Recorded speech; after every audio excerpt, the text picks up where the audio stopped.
Қайырлы таң, Дорис. Миссис Мэтчер, қалыңыз қалай? О, дәрігер, өліп барам. Өлімге жақындадым, ол ақиқат. Жай ғана. Кофеин мен полуфабрикаттарды азырақ тұтыныңыз. Қатерлі ісік емес пе? Жоқ, Мэтчер ханым. Бас ауруыңыз қайтадан бастады. Мен сізді офтальмологқа жіберем. Бас ауруы?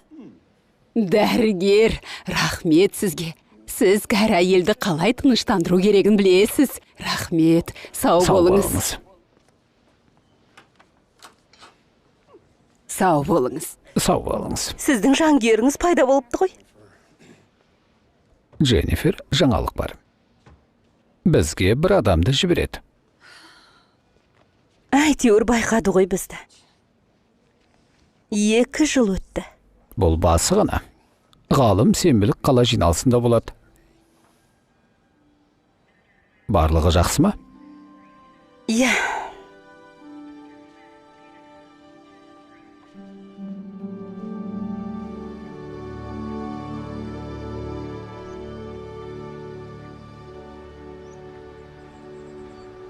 Үй жалға беріледі. Майк, жақсылығың болсын. Анау Джонаспен араласпашы. Одан да сен жақсылық жаса. Менің анама қырындамай жүр.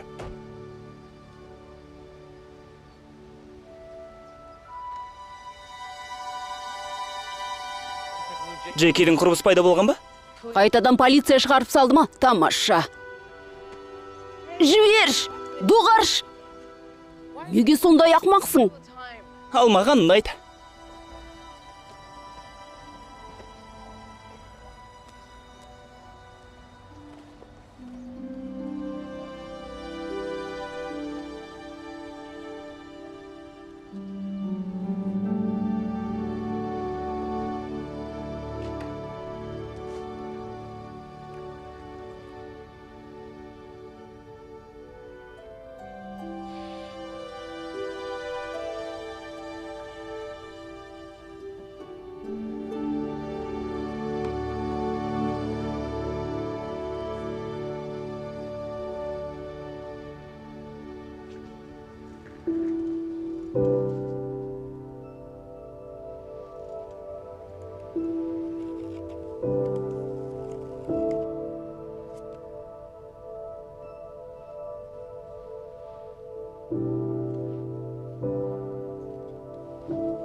Алан. Сәлем, Дженнифер. Қандай керемет досынсый. Өкінішке орай мен шаруамен келіп тұрмын. Қайтадан Майк. Жоқ, мен оған ескерту ғана жасадым. Рахмет. Алғыс айту ерте. Мен балаларды түрмеден қорғауға тырысып жүрмін. Бірақ Майк өз соны қалайтын сияқты. Жарайды, оны мен өзім сөйлесем. Иә. Біз тағы кездесеміз ғой. Иә, қуана.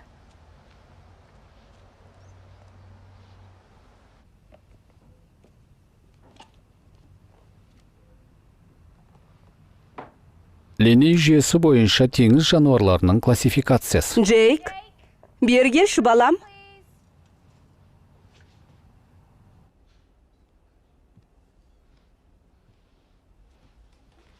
Бұл не? Білмейсің бе? Менің бағаларым. Өткен аптада көрсетіп едім ғой. Қызық екен.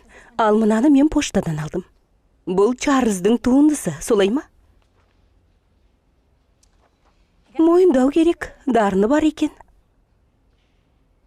Ал сен жазаңдалы. Түсіндің бе? Түсіндім. Оның дұрыс, жігітім. 1 аптаға. Егер қиындық болса, сен Чарльздан көмек сұраудың орнына маған айт. Мен де оны сағындым. Кешір, анашым. Майкқа көрсетпе. Әкеңнің заттар емес пе?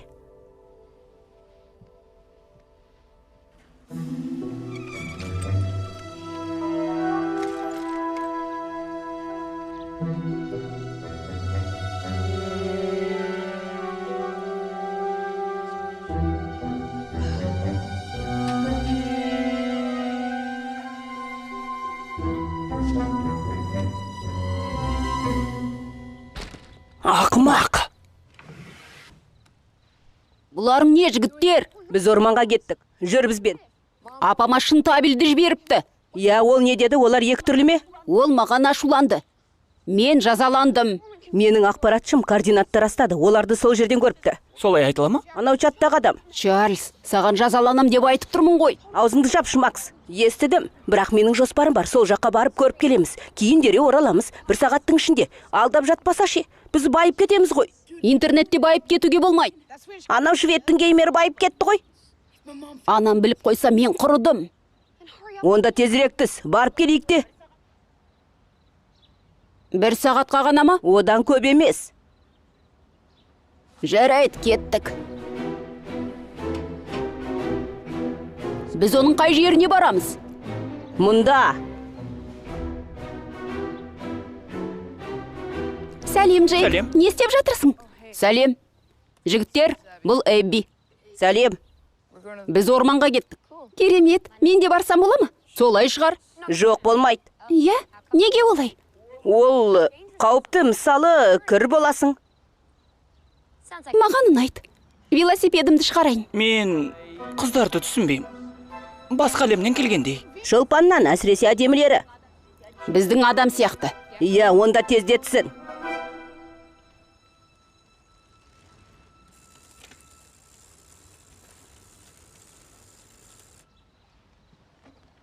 Дайынсың ба?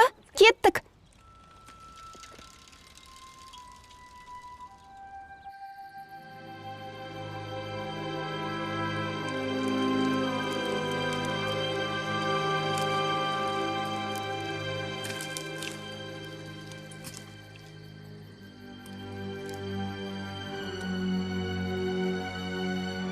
Тез болыңдар.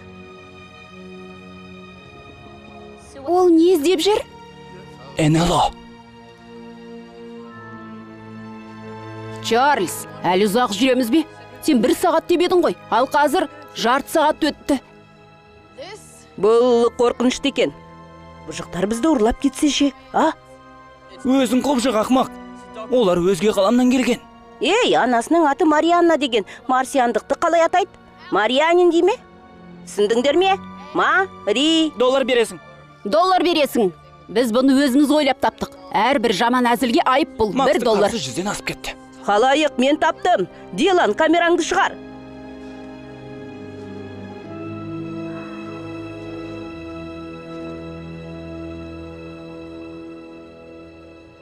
Құрылғыларды тексердің бе? Ештеңені жіберіп алмайық. Уайымдамаш сен, істеп тұр. Компьютерімді түсіріп алдым. Фуй! Бұл не тағы? Қара. Мәссаған, қандай әдемі? Бұл әрдайым жанып тұра ма? Капиллярлық әсер. Бәлкім тиіспей ақ қоярсың. Кейін мектепте зерттейміз. Ал улы болса ше. Чарльз, ештеңеге тиіспе, қуаты бір қолдан оғана жетеді. Бірдет? Басқа жоқ. Ол әрдайым сондай ма? Чарльз ба? Әңгіме НЛО жайлы болса, иә. Бұл не тағы? Әзірше білмеймін. Түрлі, иә. Макс, тамақ қайда? Макс, таптым. Ақмақ. Ақымақ. Бұл мына жерде саналы тіршіліктің жоқ екенін дәлелдейді.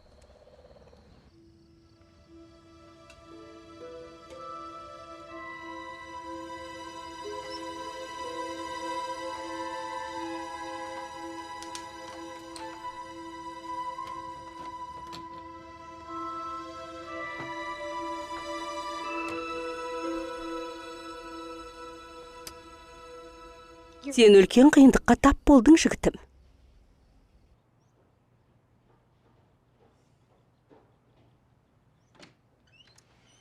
Джейк, саған Эбби келді. Сендерге ғылыми жоба істеу керек дейді. Мені жазалаған сияқты едіңіз ғой. Иә, сол себепті демалыс уақытында сабақ оқу. Көп рахмет, Эмери ханым. Жобаны тапсыратын уақыт. Одан да мынаған қара.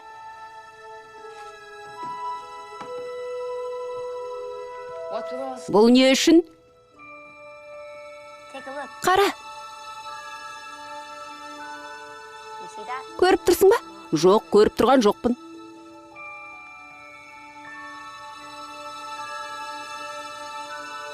Мәссаған! Бұл не тағы? Білмеймін. Мәліметті мас. Химиялық анализ жасау керек. Не керек? Сәлем, әке. Жақсы. Жарайды. Маған кету керек. Өзің жалғастырасың ба? Мен ештеңе түсінбеймін. Түсінесің, менің жазбаларымды оқы.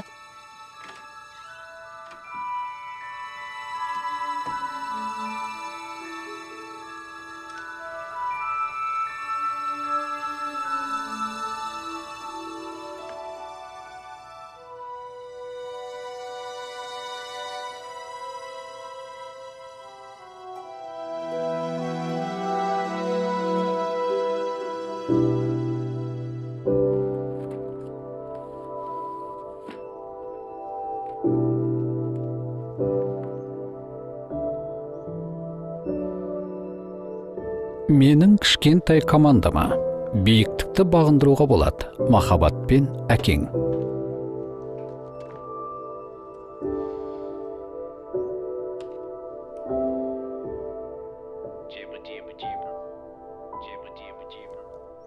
Сәлем, жігіттер. Мен ұсталып қалдым. Жігіттер, күшті болды. Мен фрапучинаны фри картобымен араластырдым. Дәмі вафли сияқты. Иә, айғайламаш. Ғаламтордағы адамдар сендер тапқандай бір жарқыраған зат туралы айтып жатыр екен. Бәлкім диодтар жайлы шығар, немесе оптаталшық. Бір нәрсе біледі екенсің, ұста мырза. Ол нәрсені әскерилер іздеп жүр дейді. Оны өте құпия зат деп жатыр. Бәлкім тылсым күш беретін шығар. Кетуім керек, жігіттер. Жындысың ба?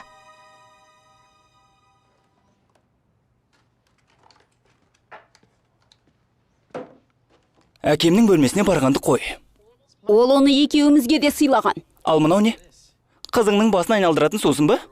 Ол менің қызым емес, тиіспе. Қойш, Джеки, одан да нағыз химиямен айналсайық. Тоқта, Отыры тоқыр. ғой. Отыры ғой. Үнемі ақмақтың қылығын істейсің. Тыныш. Дөрекі болма. Менің бөлмемнен шық. Ашыланба, Ромео. Өз сусыныңды жасай бер.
Мәссаған!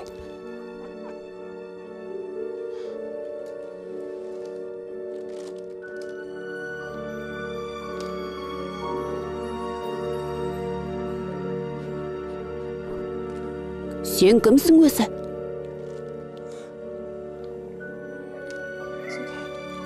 Қорықпа, кел мұнда. Қорықпа, кел.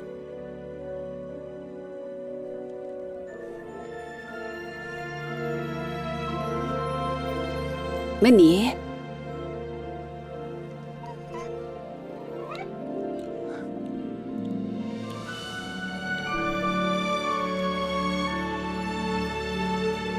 Магнезия.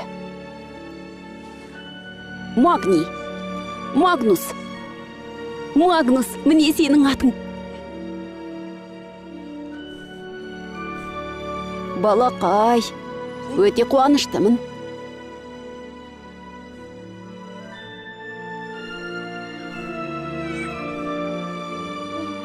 Кел мұнда, қорықпа, кел.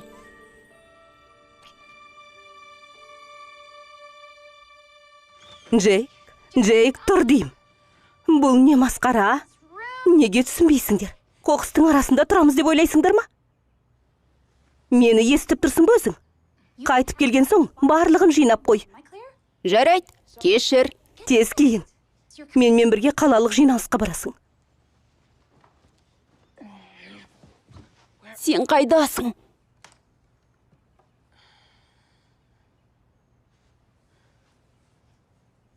Жай ғана түс болды ма?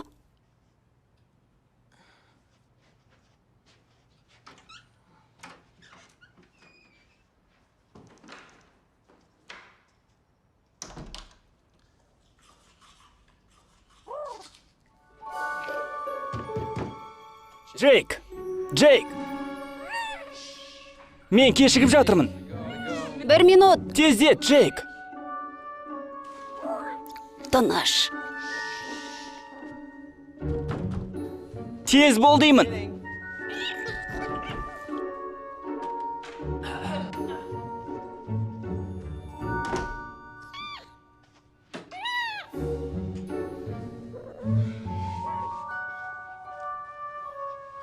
Отыр.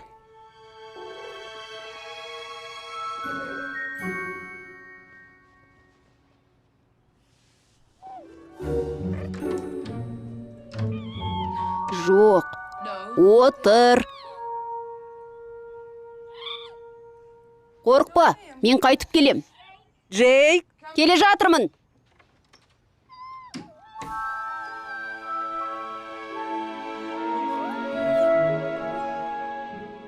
Джейк, тездетсеңші. Апа, менің мазам болмай тұрған сияқты. 5 минут бұрын дұрыс болып еді ғой. Білем, дәл қазір нашарлап кетті. Бәлкім үйде қалармын. Оның үстіне мен жазаландым ғой. Мен саған барасың дедім. Қане отыр, бол. Анашым! Отыр дедім.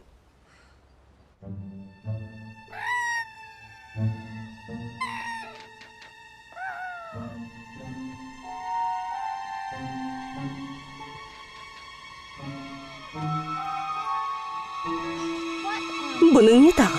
Тоқта апа, өзім түсіндірем. Сен қайда кеттің? Сен мен әлі сөйлесем, жігітім.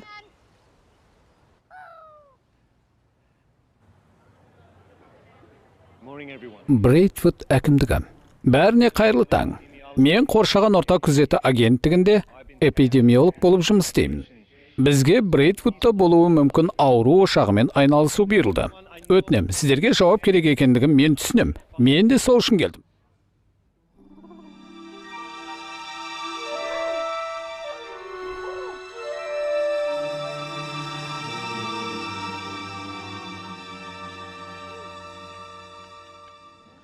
Бірнеше күн бұрын Уилл екеуміз балық аулауға барған едік. Және біз бір нәрсе ұстап алдық. Құбыжықта.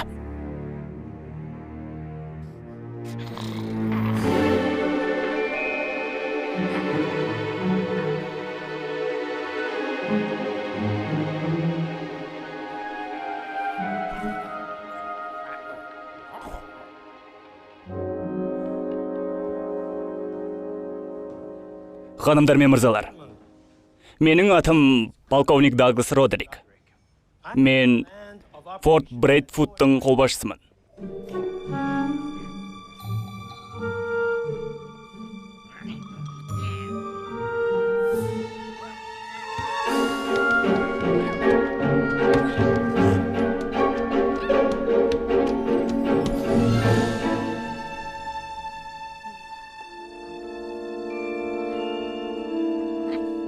Әскері осында келді. Олар сіздерді қорғайтын болады. Біз Аоспен серіктестік жасаймыз. Ал НЛО ше? Я, НЛО, оларды көрдік. Оны не істейміз?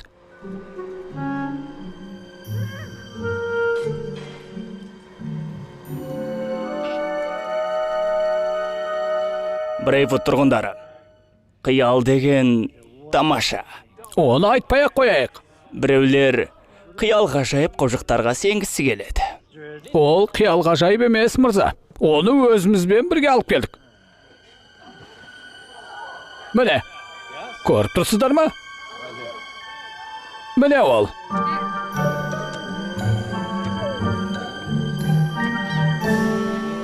Иә, Мырзалар, бұл кәдімгі балық. балық? Өзің балықсың. Ол шегіртке сияқты секіріп, әр минут түстерін ауыстырып тұрды. Бұл деген сұмдық қой. Иә, сұмдық. Мен ол жануарды жеке зерттеуім керек. Әрине, доктор. Алло, қайда бұларыңыз не? Мен оны eBay'де сатқым келіп еді. eBay'де ұқсас нәрсе көрсеңіздер, қоңырау шалыңыздар. Сәлем, Эбби. Әке, сәлеметсіз бе, Эмери ханым? Сәлем, Джейк. Доктор Тенси, мен Дженнифер Эмеримін, клиникадан. Біз көршіміз. Сіздің келгеніңізге сондай қуаныштым. Сәлеметсіз бе, Дженнифер, кейінірек сөйлесейік. Кетуім керек.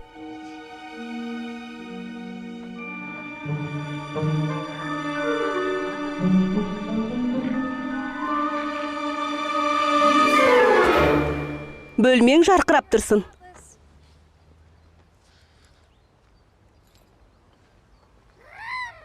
Магнус.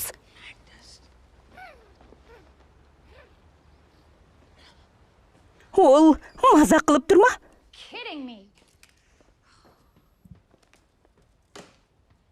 Майкл Эмери, бұл үй емес, қылмыс орны ғой.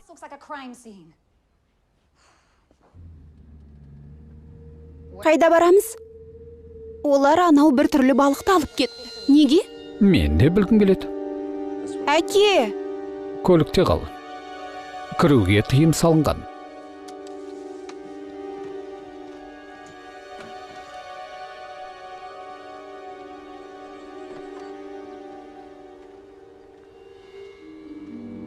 Доктор Тенси, Полковник, адасып қалдыңыз ба? Сізге көмек керек пе? менің ойымша бір-бірімізді түсінген жоқпыз. Маған анау жануар керек. Жануар? Кешіріңіз, доктор. Дәлірек айта аласыз ба? АОС 94 жылғы актіне байланысты мен... Доктор, мен сіздің барлық құқықтарыңыз жайлы білем. Әскер кез келген ресми сұраныс бойынша серіктестікке толығымен дайын. Ізгі құрметпен, полковник. Бұл ресми сұраныс. Өтінем, жануарды беріңіз. Абай болыңыз, доктор. Құдай сақтасын. Бір нәрсе болып қалса, сізге немесе қызыңызға Брейтфуд деген бір түрлі орын.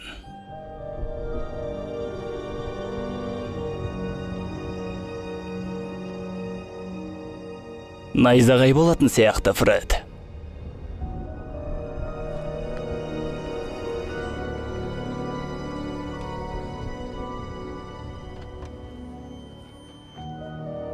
Не боп жатыр? Әке! Телефоныңды әкел. Не үшін? Эбби, телефоныңды бер. Әке! Эбигейл, ешқашан геолокация қызметтерін өшірме. Және әрдайым телефоныңды өзіңмен бірге алып жүр. Әке! Эбби, уәде бер. Жарайды, уәде берем. Әке, айтшы енді, не боп жатыр? Білмеймін. Бір анық білетінім, анау нәрсе ешқандай да балық емес. Тамақ беру немесе жарайсың деген дауыс командалары арқылы жануар сіздің риза екеніңізді түсінеді. О, жоқ.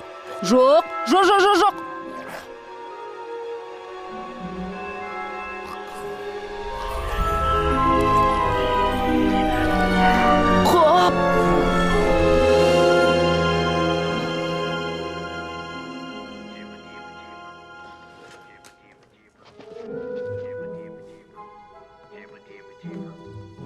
Джейк, сәлем, суретін қайда? Камерам өліп қалды.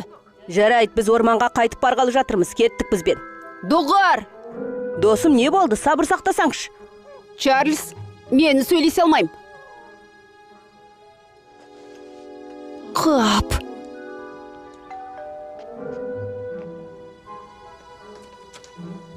Сәлем. Не болды? Ормандағы шырышпен ғылыми жобамыз қалай?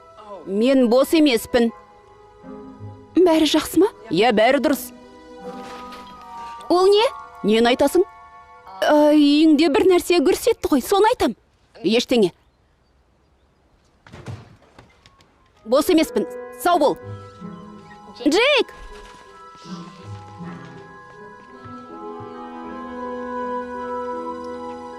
Ей! Джейк! Не үшін келдің? Не болып жатыр?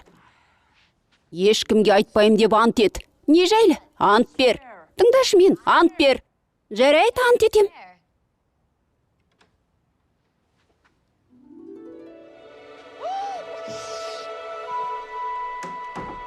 Қорықпа, ол тістемейді. Мәссаған. Бұл не? Бәрі бұлай болды. Біздің ғылыми жоба есіңде ғой, я? Мен химиялық анализ жасап жатқанда бір нәрсе болды. Бір нәрсе болды? Мұнан айтасың ба? Әкеме көрсету керек. Жоқ, ешқашан. Джейк, жоқ. Ол жайлы айтуға болмайды. Әйтпесе оған тәжірибе жасайды. Оның не екенін білмейсің ғой. Ол қауіпті болса ше. Қараш өзіне. Ол қауіпті бола ала ма? Қызық екен. Ал енді досым, біздің ғылыми жобамыз сен болатын сияқтысың.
Жүз жетінші Фаради диспетчерге.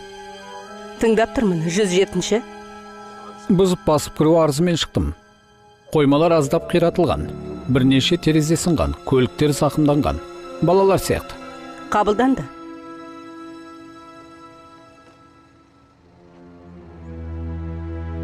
Сәлеметсіздер ме?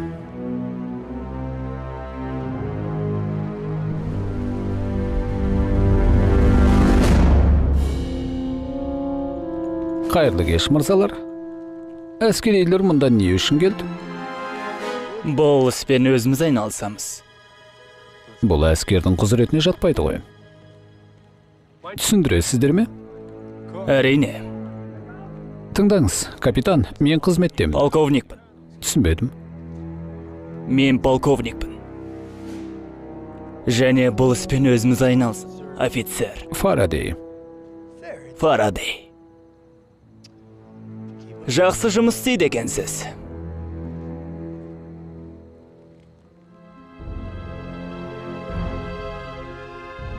107-ші диспетчерге. Бізді әскери операциялар жайында ескертіп бет. Ондай мәлімет болған жоқ.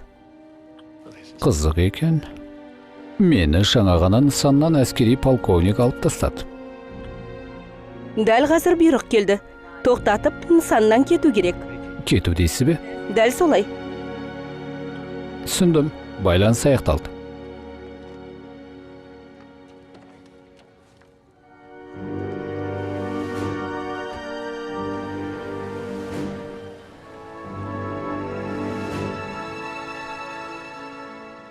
Шамдарды өшір.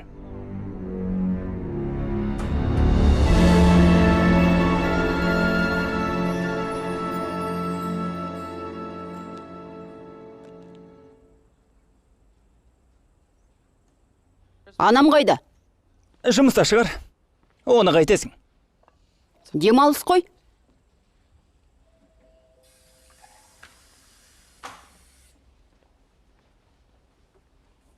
Қап. Анам ашуланатын болды ғой.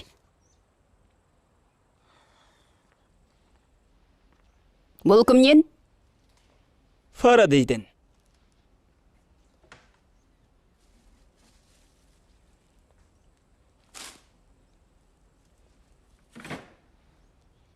Сені жазалап еді ғой.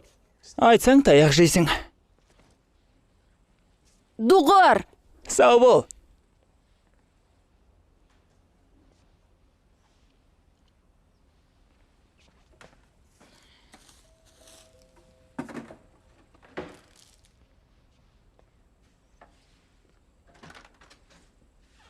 Сәлем. Мәссаған өсіп қалыпты ғой. Жоқ, қатты өсіп кетіпті. Оның не екенін түсінсем бұйырмасын. Менде теңіз жануарлары жайлы кітап бар. Бұл қай балықты ұстағанымызды түсінуге арналған әкемнің сыйлығы. Ол балық емес шығар. Я, бірақ балықшылар ұстап алған нәрсе Магнусқа ұқсайды. Және ол түсін ауыстыратын сияқты. Осыдан бастайық. Ей, оның не? Отыр!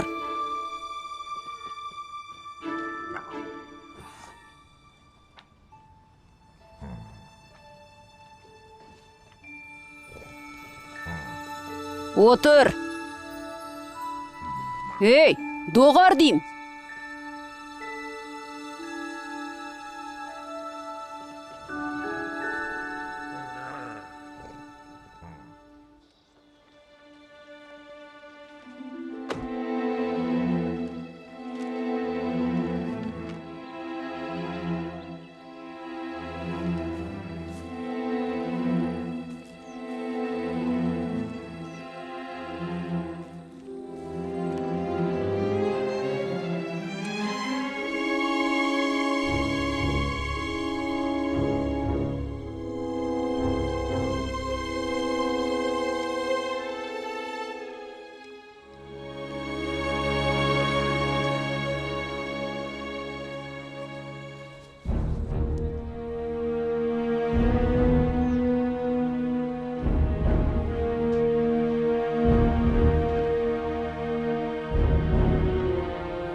Биологиялық қауіпті.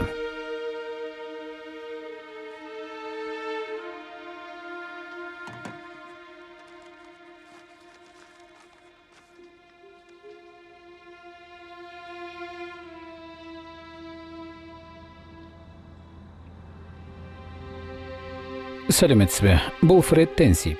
Мені агент Мартинеспен байланыстырыңыз. Қайда? Оған мені Брейтвудтан бір нәрсе таптырып айтыңыз.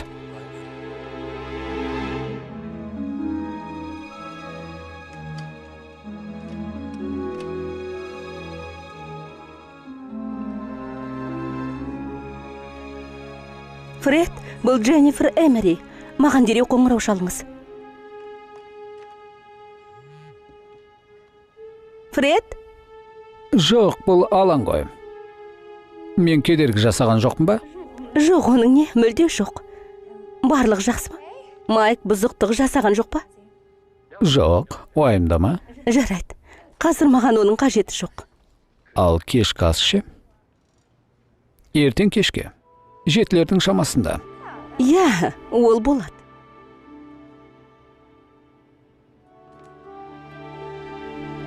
Суреттер не үшін керек? Білмейм, жай әкем жайлы естеліктер. Ештеңенің өзгергенін қаламайым. Ал қалған сипаттамалар ше? Бәлкім бүркемелеу жайлы іздеріңіз. Кешір.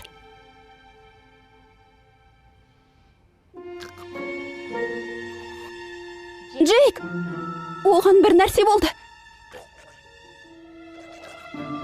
Джейк, айтуға ұмытып кетіппін ғой. Нені айтуға?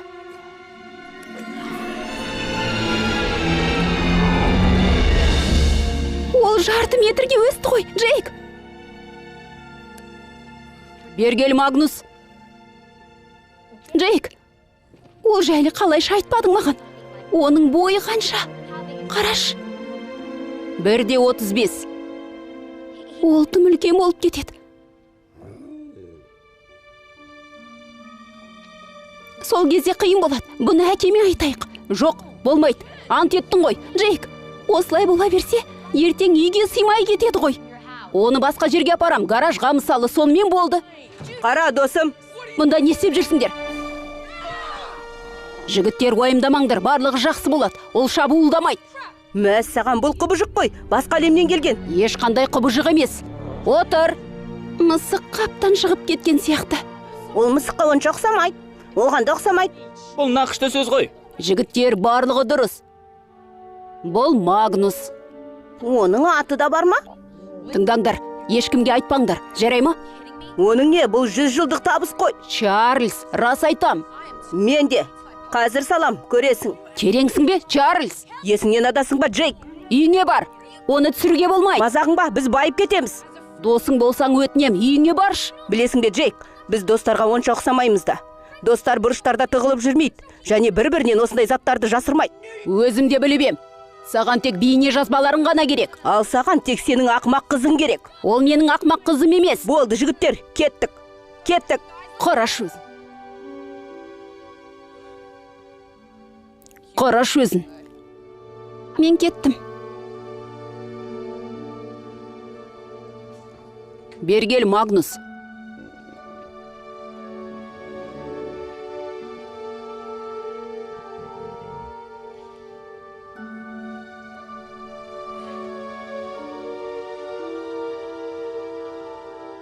Әке, саған бір нәрсе айтуым керек. Бұл не? Білмеймін. Аутопсиядан кейін түсінемін. Оны тілеме? Ал тірі болса ше? Онда жай бақылайды. Бақылай ма? Ұзақ па? Білмеймін.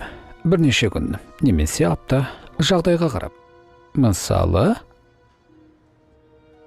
мынау ағзаны зерттейтін болады. Бұл керемет үлгі.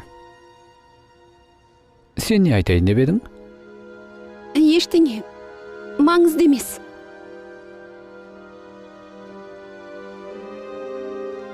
Сен не істеп жатырсың? Бұл әкемнің қапшығы ғой. Мен оның заттардан тиіспе дедім емес пе? Жарайды, айтқаның болсын. Ол жаққа барма. Жолдан былай тұр. Майк, өтінем. Өтінем? Ол жақта не бар? Тоқта. Сен не, қызыңды осында алып келгенсің бе? Солай ма? Жоқ. Жарайды, көрсетем. Бірақ сенен өтініп сұрайым, ашуланбаш. Жарайды. Айтқаның болсын.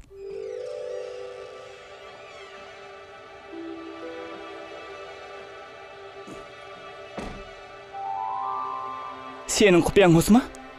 Сен ойыншықтармен ойнайтындай бала емессің ғой. Бұл не бәле тағы? Білмеймін. Қалайша білмейсің? Гуглдан қарамадың ба? Мұндайлар Гуглда жоқ, ақмақ.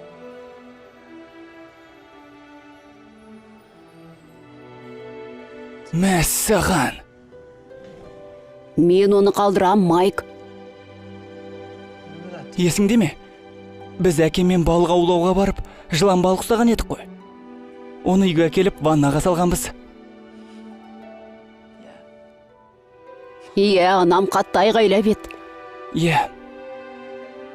Ал мынау жылан балық емес.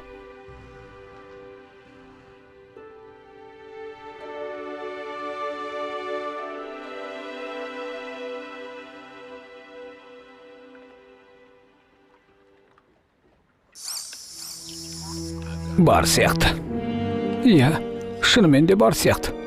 Иә, тартып жатыр. Тыныш. Тыныш. Тыныш.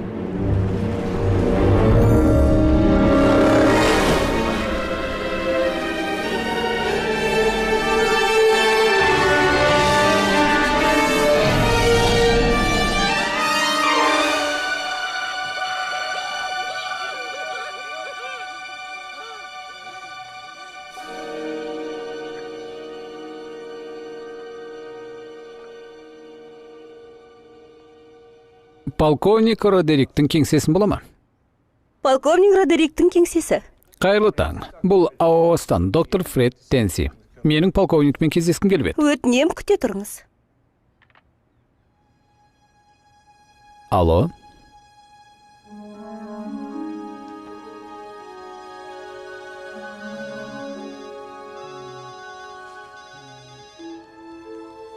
Иә, доктор Тенси.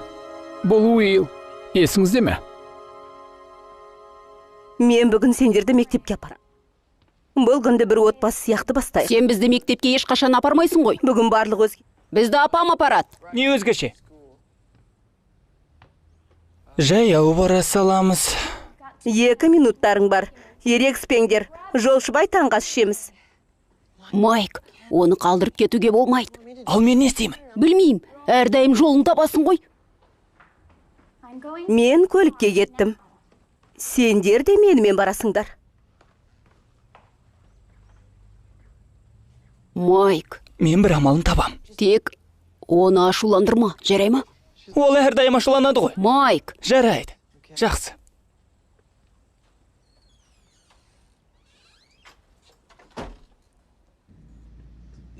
Таңғы ас жайлы бәлкім оның қажеті жоқ шығар. Бәлкім ерегісудің қажеті жоқ шығар. Кім ерегесіп жатыр? Мен бүгін керек емес деп жатырмын.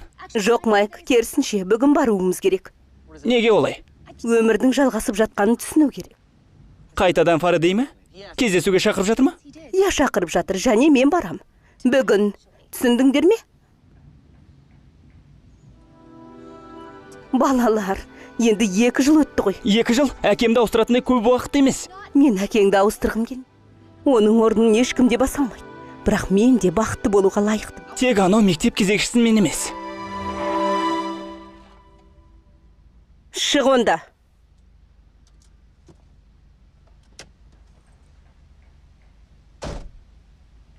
Сен де шық.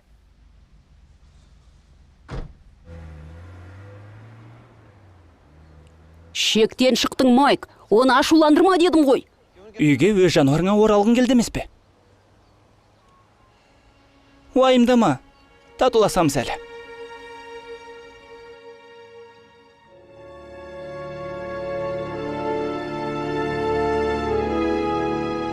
Ана жақта. Сол жерден іздеңдер.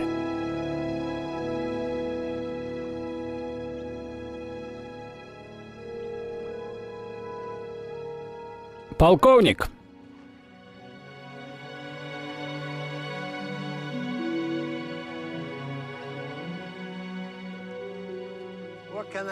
Қандай көмегің қажет, доктор? Алдымен мені қууды қойыңыз. Уилл Спенсер қайда? Өкінішті, доктор. Бірақ менің бұл жерде әскери оқуларым жүріп жатыр. Полковник. Тағы да.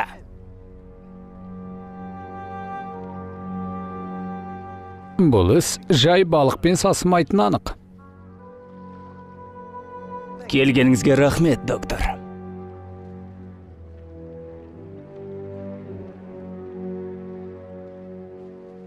Уилл Спенсерден соғылған қоңырау.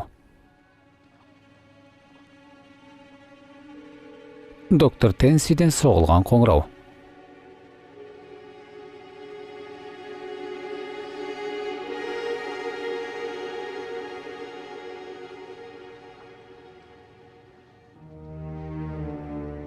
Оны андыңдар.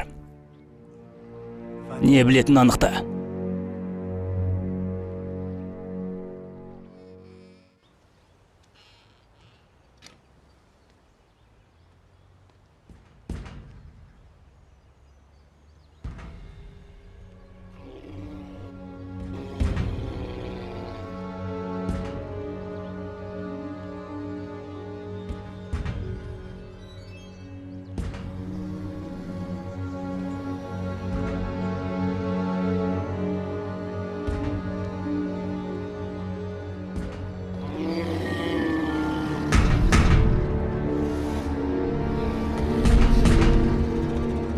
Магнус.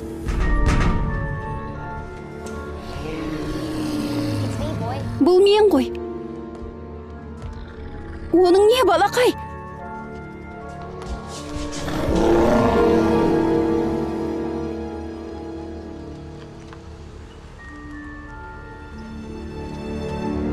107 диспетчер. Тыңдап тұрмын 107-ші. Майк, Харгрейвс 10-70-ті тексеріп жүрмін. Түсіндім. Уайымдама. Бұл Фарадей ғой. Кеттік.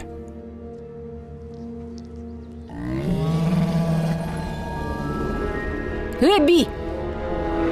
Магнус, бәрі жақсы, мен осындамын. Отыр. Барлығы жақсы, бұл мен.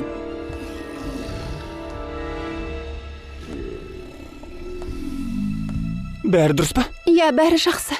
Ол тым қауіпті болып кетті. Оны жаттықтыру керек. Мен әлі жаттықтырған жоқпын. Жетер, Джейк. Оның не екен білмеймін, бірақ ол қауіпті. Оның орны осында. Мен оған керекпін. Қолыңа қарасаңшы. Әдейі істеген жоқ қой. Қойшы, рас па? Оны қашанға дейін тығып жүрмексің? Қазір. Дәке алып келейін.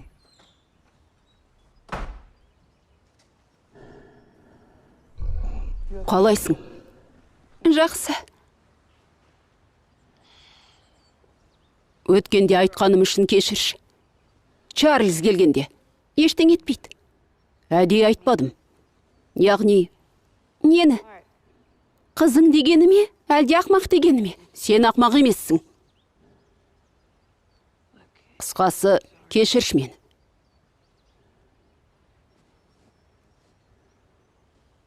Жарай ма?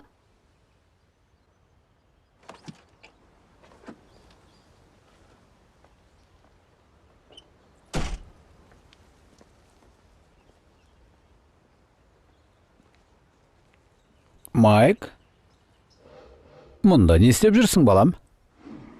Мен сенің балаң емеспін. Білесің бе, сен дұрыс айтасың.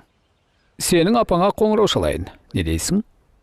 Қане, кездесудің алдында көңілін көтер. Магнус, тыныш.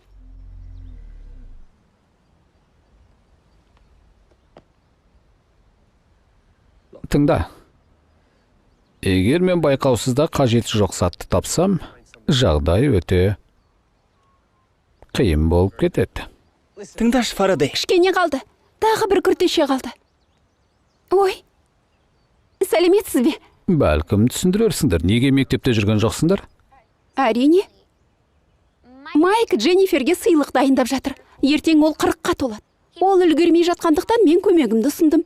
Ол басынан сонша нәрсе өткерді. Сондықтан Майк нағыз азамат. Келісесіз бе? Демек, оның туған күні де. 107-ші. Өрт хабарламасы. Түсіндім, бара жатырмын. Жараны жуып, мектепке бару тұсынам. Бұл екеуіңе де қатысты.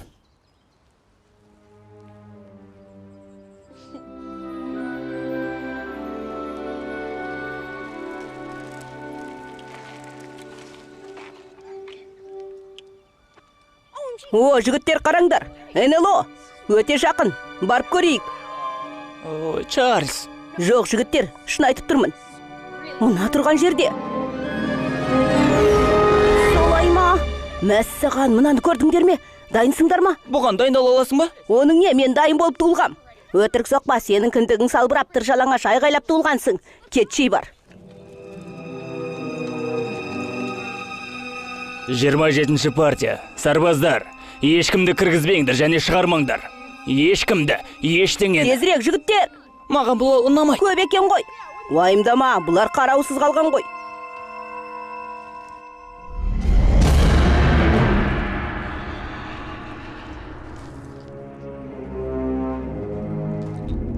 Олар не?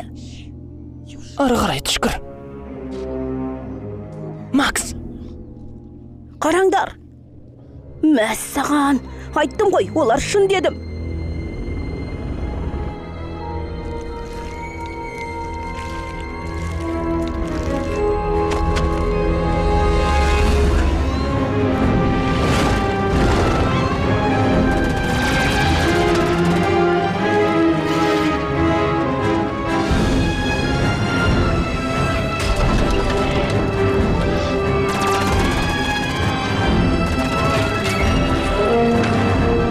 Сөйлеп тұрған Чарльз Олтман.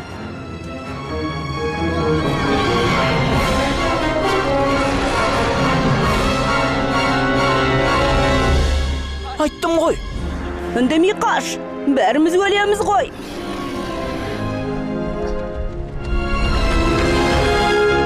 Кәмпитті жақсы көрем. Макс, қимылдасаңшы.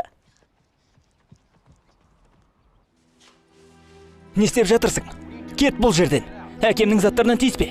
Мен оны тастап кетпейм. Ол менсіз құриды. Мен оны алып кетем, Майк. Алып кетесің бе? Қайда? Қайда тығып қоясың? Туннельге апарам. Туннельге?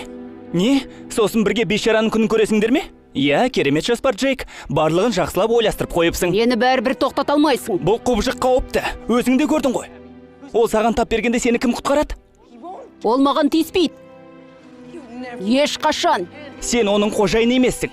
Көзіңді аш. Мен оған керекпін. Оны мен жараттым. Оған өзім жауап берем. Мен оны ешқашан тастап кетпейм.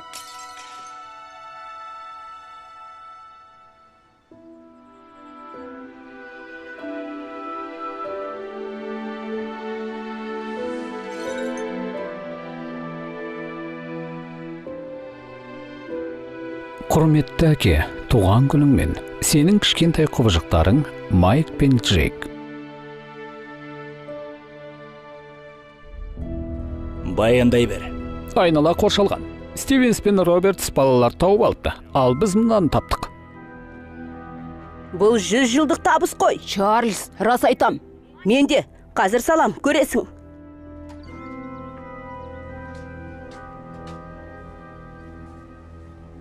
Саған не болды? Джейк, оларды өздеріне қайтар. Сендерге не керек? Олар барлық жерде. Құбыжықта. Не? Не деп тұрсың? Әскерилер оларды ұстап алғысы келді, бірақ оларды НЛО алып кетті. Мен сенің теорияңа сенімді емеспін. Барлығы дәл солай. Мен біреуін кәмпитпен өлтірдім. Қап! Джейк! Қап. Біз татуласуға келгенбіз. Алып кеткің келсе, қазір алып кет. Мен сенімен бірге барам. Біз онда кеттік. Магнус, отыр. Тағы табақтар келіп жүрмесін. Біз кеттік. Мен де бірге барам. Магнус.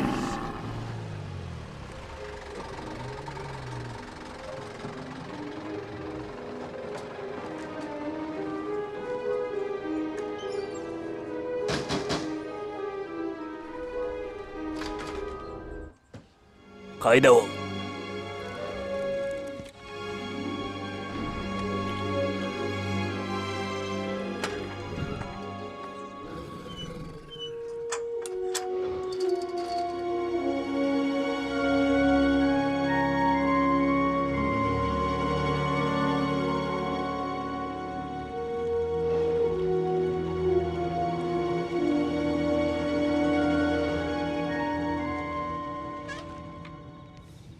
Бұл не?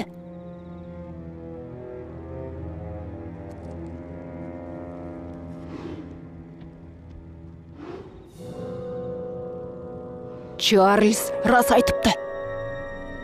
Оның не, балақай? Магнус, тыныш. Чарльз, сен рас айтыпсың. НЛО жайлы. Міне біреу отыр, көріп тұрсың ба? Білеріңде ме? Я, дәл осында. Джейк, кетіңдер ол жерден, тез арада. Не? Бұл дрондар, әскери дрондар. Джейк, қаштық.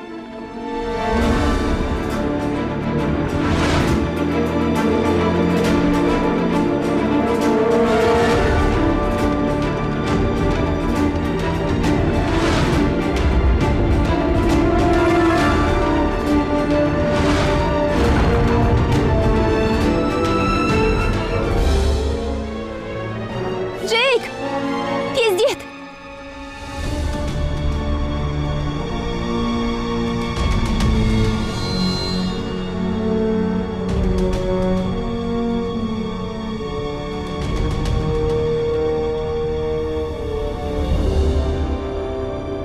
Қап, Магнус, қайдасың?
Жарайсың, Магнус.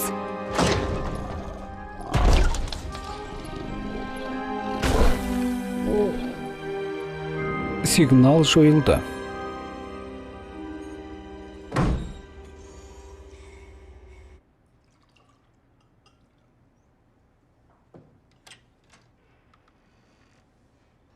Эбби?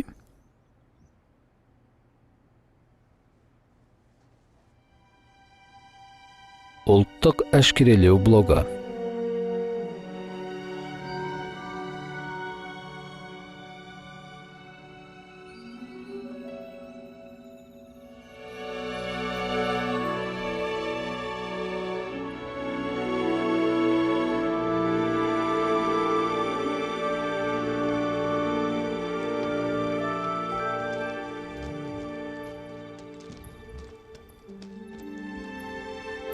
Мәссаған.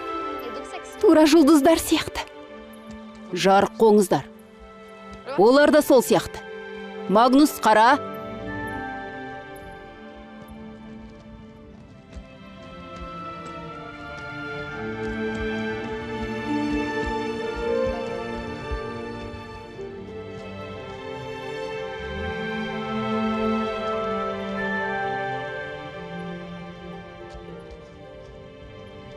Қорықпа, бұл жер қауіпсіз, балақай. Сені бұл жерден таба алмайды. Бұл жер қауіпсіз. Солай. Бәрі жақсы. Мен осындамын. Отыр, бәрі жақсы болады.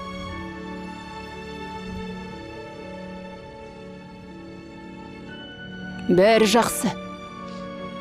Мен осындамын. Міне, ұста, бәрі жақсы болады. Тек шығып кетпе.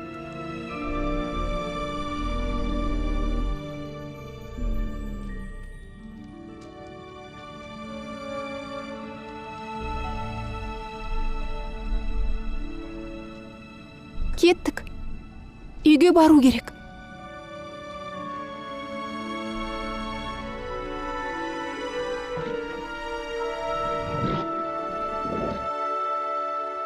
Нөмірде 4 бөлме бар. Әр қайсында біреу ұйықтаған. Ол жақты біреу жинай ма? Масқара. Сен мені қайтадан шақырғанда аздап таң қалдым. Рас па? Солай үміттеніп едім.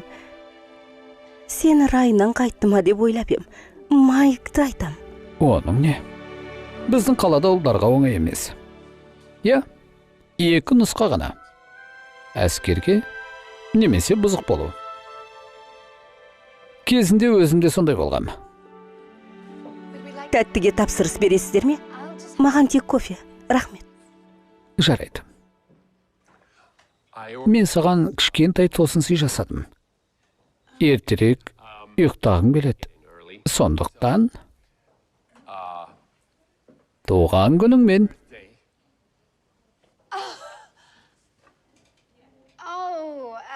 Иә? Алын, рахмет. Бірақ бүгін менің туған күнім емес.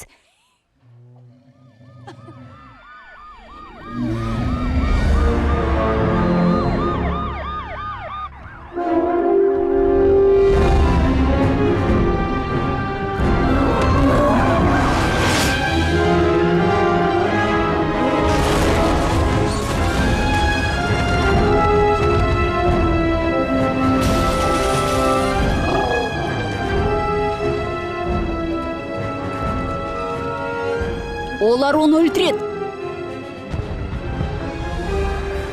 Міне ол, ескі бекетте.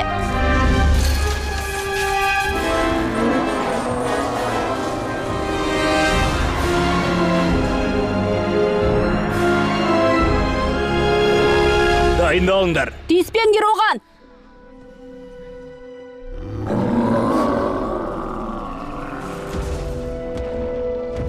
Магнус, бұл мен. Мәссаған, бұны түсіру керек қой. Бұл Джейк пе? Мен осындамын. Джейк! Мен осындамын. Апа, барлығы дұрыс.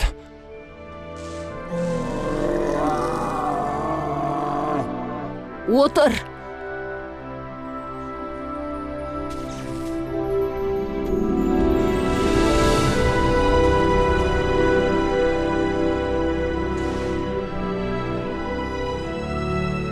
Жат. Кешір. Мен осындамын.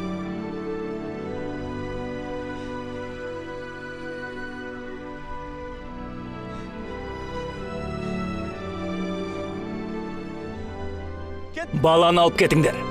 Жойыңдар оны. Жоқ! Тиіспеңдер оған! Тиіспеңдер! Магнус, кешірші. Байлаңдар оны.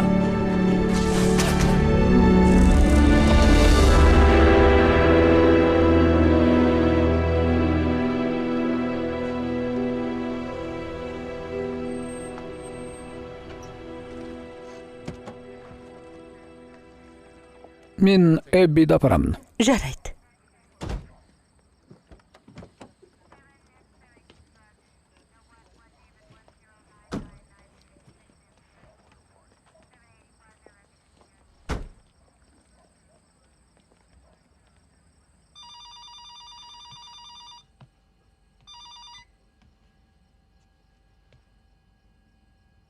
Чарльз, кейін сөйлесейік.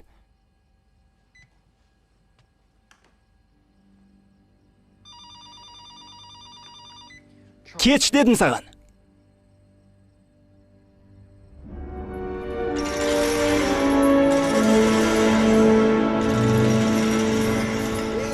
Тыныш. Ол оянып жатыр. Шара қолдану керек. Мұздатып тастайық оны.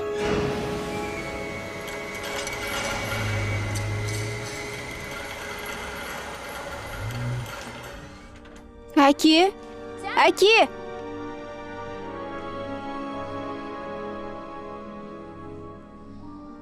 Фарадей 107. Диспетчер. Тыңдап тұрмын. Адам ұрлау. Жалғастыра беріңіз. Көмек керек. Болмайды. 107. Карантин. Не? Коменданттық сағат. Кім бұйырды? Қорғаныс министрлігінің бұйрығы.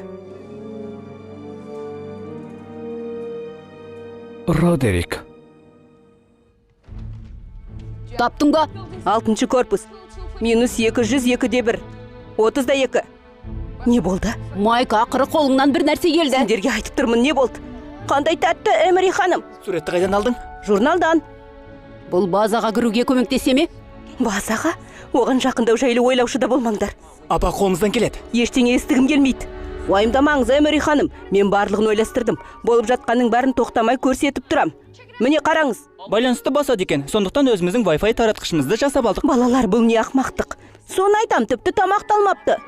Апа тыңдаш, қолыңнан келгенше барлығына қоңырау шал. Чарльздың арнасын қарасын. Джейк, мен сені жібермеймін, ойыңа талма. Бәрі дұрыс па? Олар Фредті алып кетіпті. Не? Тым шектен шығып кетті. Мен оны алып кетуге Форт Брейвудқа барам. Бәріміз барамыз. Бәріміз барамыз. Балалар, сендер ешқайда бармайсыңдар. Сен өмір бойы әскерилер бізге бір нәрсе істейді деп жүрсің ғой. Әкеме бір нәрсе істеді дегенсің. Джейк, рұқсат бермеймін. Апа, айтуға мұрша берші. Олар менің досымды алып кетті. Ал енді Эббидің әкесін. Одан әрі не? Бір нәрсе істейтін уақыт келді. Жарайды, балалар. Түсінем, көмектескілерің келеді. Түсінем. Бірақ рұқсат бере алмайым. Рұқсат дейсің бе? Форт Брейвудтың аумағында сен ешкім емессің. Қаласаң да, қаламасаң да сенмен барамыз. Алын. Алын, ол жаққа бармаш. Біреуге тапсыршы. Ешкімге тапсыра алмайым. Родерик бүкіл полицияны карантинге отырғызыпты. Баруым керек. Уақыт өте аз. Балаларға қарап отыр.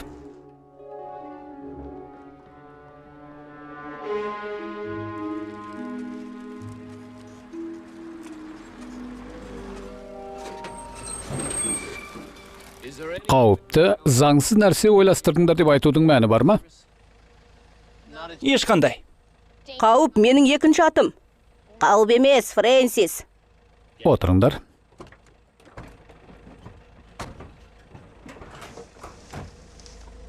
Мәссаған. Иә, шетелдік. Қайдан алдыңыз? Уақытша алдым. Уақытша? заң мен әділеттілік әрдайым бір жолмен жүрмейді, Майк. Таңертең көлікті тұраққа қайтып қоярмын. Тұраққа? Біреудің көлігін алып кетіпсіз ғой. Қатырдыңыз. Не дейміз енді? Қатал ортада өскен адамға да кейде үйрену қажет. Қатырдым ба?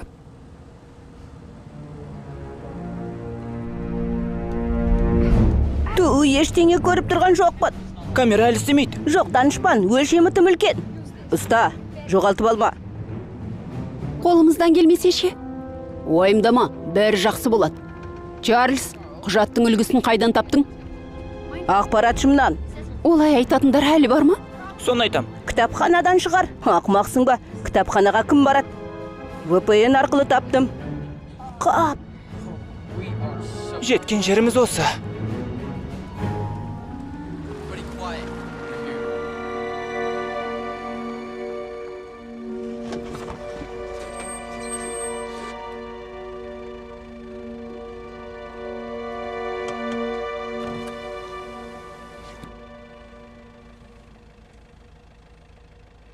Көлікте не бар? Биоматериал. Ашасыздар ма? Белгіні көрдің бе, досым? Сенің өмірің өзің білесің.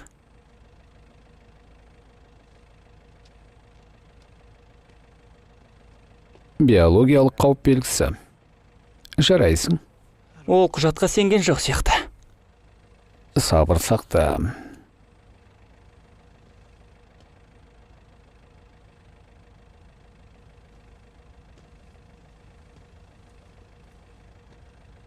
Сонымен апаңның туған күні Наурызда. 40 па? 38.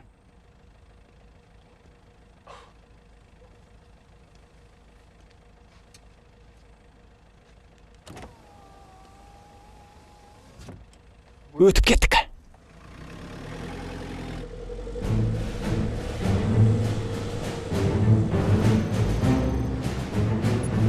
Сигнал бар. Эбби, әкеңнің қайда екенін көріп тұрсың ба? Мұнда. Бұл анау жер. Ешкім тамақ алған жоқ па? Қайдағы тамақ? Дилан, эфирдеміз бе? Қосып жатырмын. Болды, эфирдеміз. Міне Чарльз, міне көлік, ал мынау Макс. Міне ол. Оны осында ұстап отыр. Қалай, қараңдар, қарным қалай ашып кеткен. Тағы не болды? Ақымақ, бәрін құртып тастадың. Антенна ажырап кетті.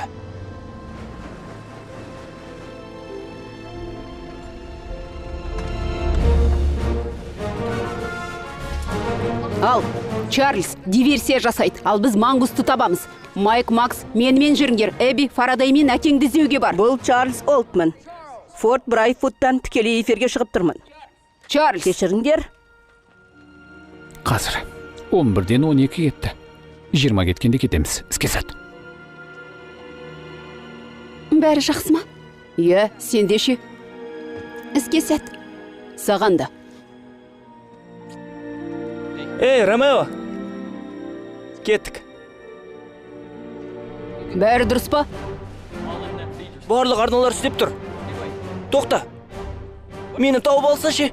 Онда сен ай кезбе едім деп айт. $1 бересің.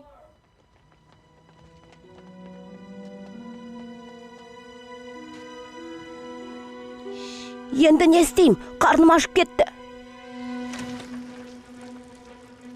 Сәлем, бұл жерден алып динозаврды көрген жоқсыңдар ма? Тоқта! Жарайсың. Кеттік.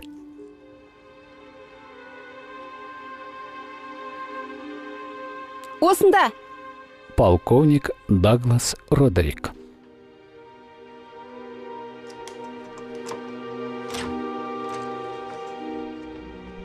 Джейк, абай бол.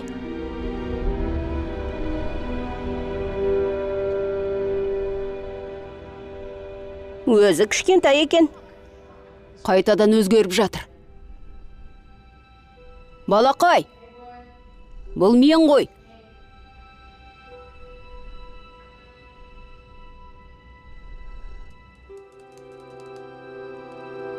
Чарльз, қайдасың?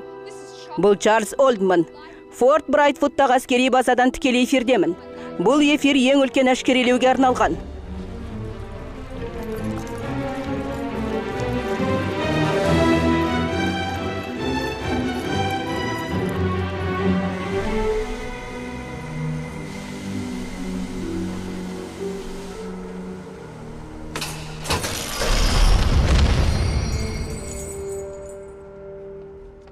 Қорықпа, мен осындамын. Джейк, жылжу керек. Қане балақай, кету керек. Тұр.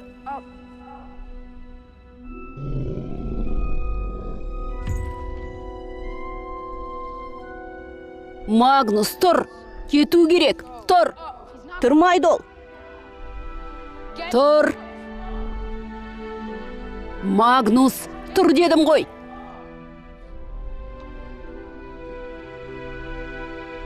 Джейк, қой шоны. Кету керек. Тұр. Эктоплазмаға ұқсайды ғой. Эктоплазма. Тоқтаңдар. Тоқта.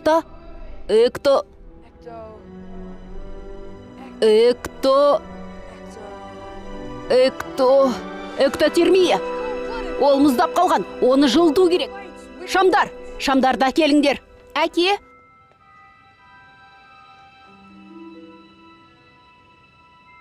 Ол осында болуы керек.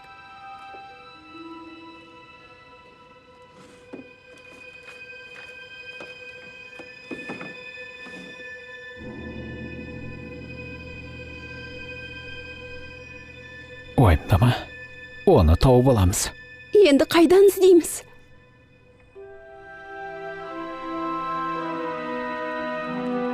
Қап, тезет, Чарльз. Бұл не тағы? Қарқыс атсын. Ақымақ антенна.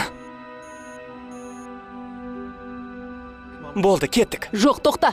Ол жылынып жатыр. Қане тұра ғой. Джейк, біздің уақытымыз аз.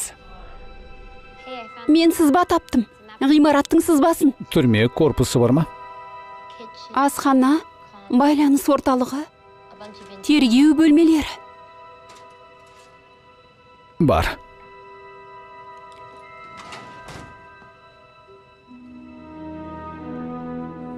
Аса құпия мәлімет. Ымырт операциясы. Бұл не? Айғақ.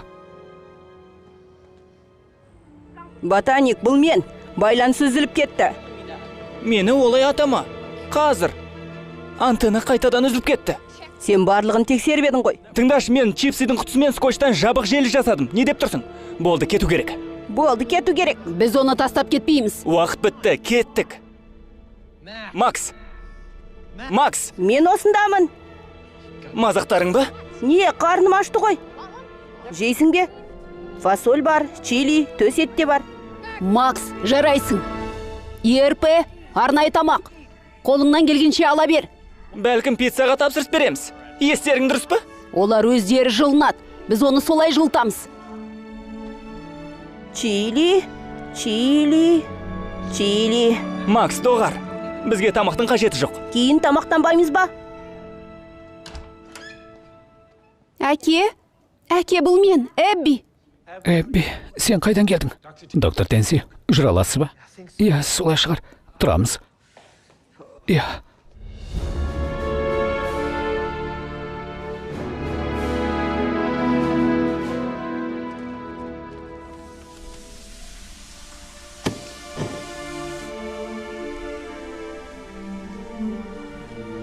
Хап.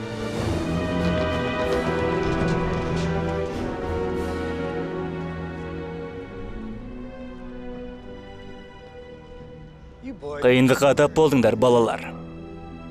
Бұзып кіру, әскери мүлікті құрту. Ол мүлік емес. Ол Менікі. Оны мен жасадым. сенікі ме? Оны өлтіруге жол бермеймін. Оны өлтірмеймін. Әзірше.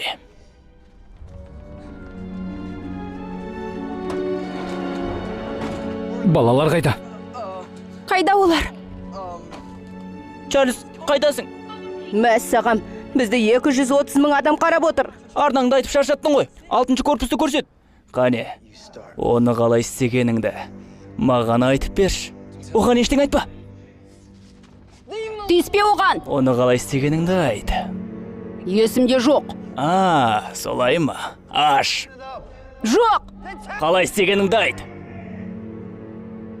Жауап сенің басыңда жатыр. Қалай болса да, мен оны біліп аламын. Тұтқындаңдар. Жоқ, тоқтаңдар. Есіме түсті.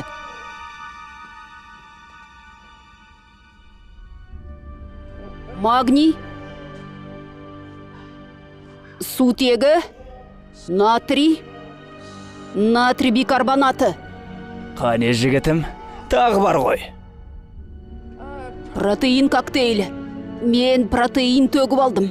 Протеин коктейлі? Біз 2 жыл шұқылап жүрсек, тұрақтандырғыш протеин коктейлі болып шықты ма? Кәдімгі энзим.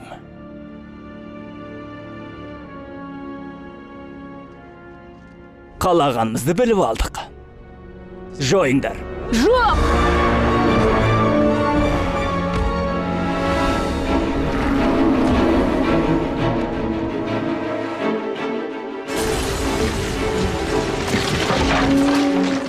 Мәссаған, көрдіңдер ме? Бізді 900 мың адам көріп отыр. Бергел, балақай!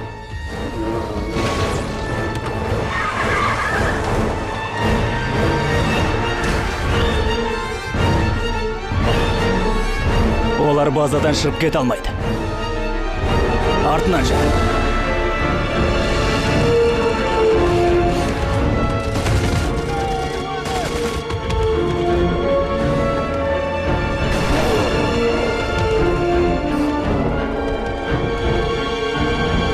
Бұл жерден өте алмаймыз.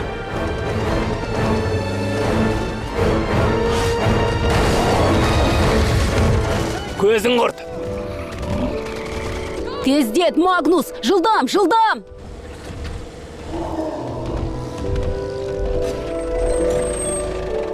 Майки? Досым, қайдан жүрсің? Қане? Азаматтық аумақ қоралайық. Магнус, бергел! Мұнда кел, балақай! Маған кел! Қане, тездет!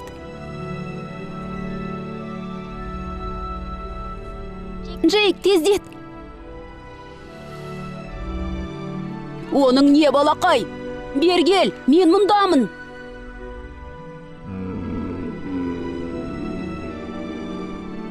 Қане, Джейк! Кету керек. Маған кел, Магнус, мен осындамын.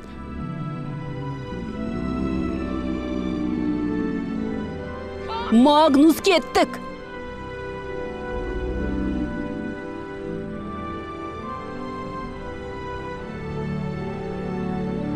Кет. Бар.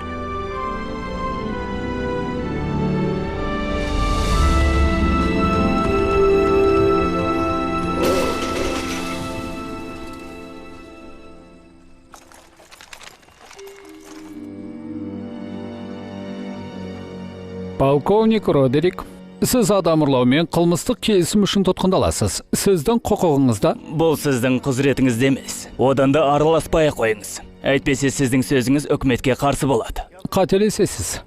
Сіздің сөзіңіз үкіметке қарсы болып тұр. Мені айыптағыларыңыз келе ме? Тырысып көріңіздер. Мен бұл жерді құтқарып жүрмін. Сендер жылы кішкентай төсекте ұйықтап жатқанда, мен сендерді құбыжықтардан құтқарам. Нағыз құбыжықтардан. Сендер үйреніп кеткен бостандықты жеп қоятын. Нағыз құбыжық сізсіз. Қала тұрғындарына қауіп төндірдіңіз.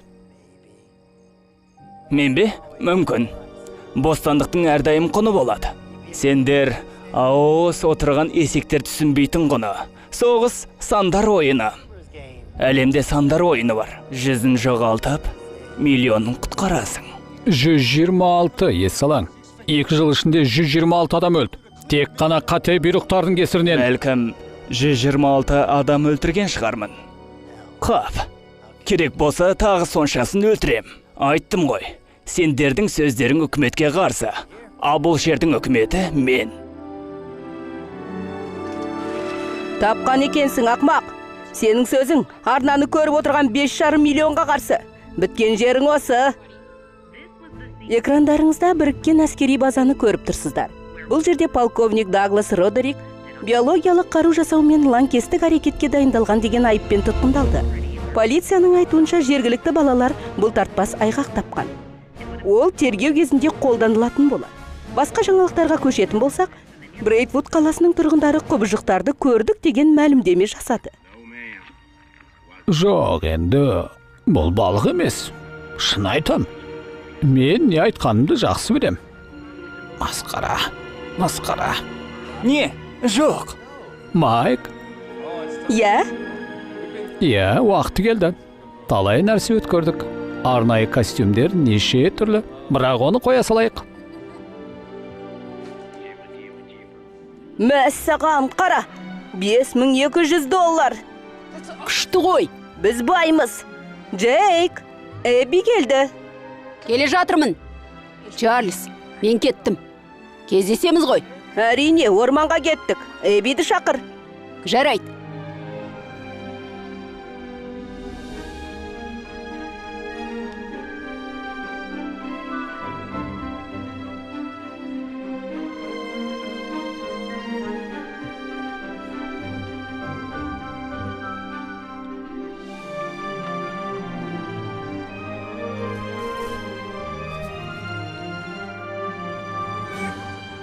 Магнус, бұл сен бе? Отыр. Мәссаған!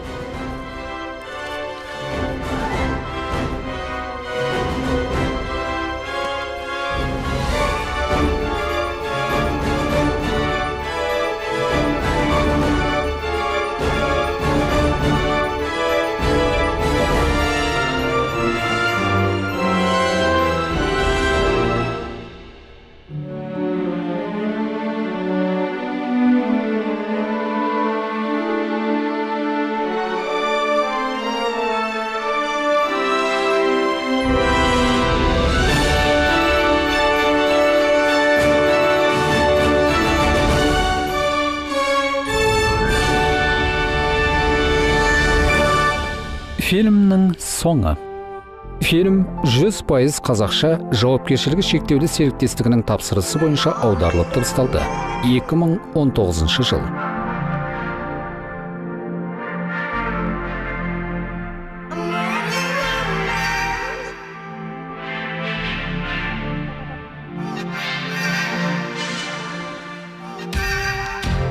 I was hiding in the dark, but the light came from within.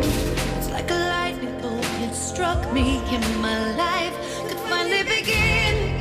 I'm a hurricane now, and I'm never giving in.